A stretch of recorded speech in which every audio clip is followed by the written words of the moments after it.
Hello. Okay, so we're now going to look at the informal letter or email. The informal letter or email, another task you might get. The objective would be typically you'd have to give news, request, ask for information, give advice, or congratulate. These are four typical functions, objectives of an informal letter that you might get in an exam. And here we have an example.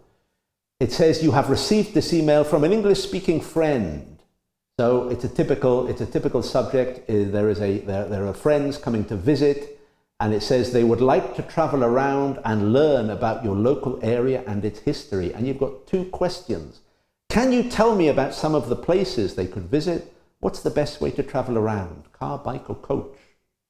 So again, thinking back to task achievement, you have to deal with these two questions, okay, equally. You have to deal with them equally, okay, the two questions. So basically here, what are they asking for? They're asking for advice. They're asking for recommendations. That's what they want. The structure, again, the structure of an informal one. The greeting, again, it could be dear. Why not? It could be dear John, dear Bill. Okay, not dear Mr. or Mrs. Of course, use the first name. Or hi. Okay, there are other possibilities. Hi, hello. Okay, remember, this is informal. The opening paragraph, be friendly and refer to the letter you're replying to. Typically in an exam, as you saw in this example question, it will be, you have received a letter, so refer to the letter you're replying to in the opening paragraph and be friendly.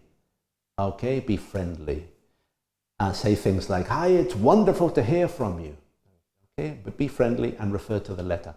The main content, again, you have to organize a little depending on the exam question. It's going to be news, it's going to be requests, suggestions. So in this one, you're giving advice, okay? You're giving advice. So remember, the main content depends on the question, of course, to organize.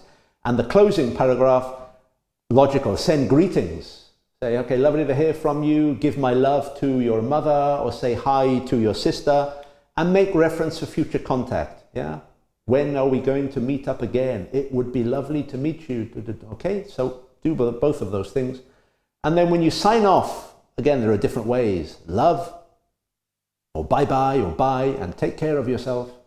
Okay, so there are many different ways of signing off. Okay, so that's the basic structure. The style, okay, friendly and informal. Okay, friendly and informal. So be warm. Okay, be informal and be warm. Contractions, use them. Use contractions. Okay, so I'm, he's, we're. Phrasal verbs, use them. Again, they're nobody's, they're not the friend of many people, really, the phrasal verbs, but they are incredibly informal. So try to use some phrasal verbs to indicate that you know that this has to be informal. Use idiomatic expressions. Use colloquial language. Use all these things. Use informal connectors. So please, you don't need here, however, nevertheless. Now you need but, and, so. Informal connectors. Okay, so you have to show that you can distinguish between informal and formal and use all of these informal stylistic devices. Final hints, as of course, informal letters are similar to conversations. So imagine you're talking to somebody, and you can more or less write this down. Okay, so imagine you're talking to a friend. This is the style of an informal letter. Ask questions. That's what you would do. Show interest and be enthusiastic. All these three things would lead to you writing a very good informal letter. Okay? Thank you very much.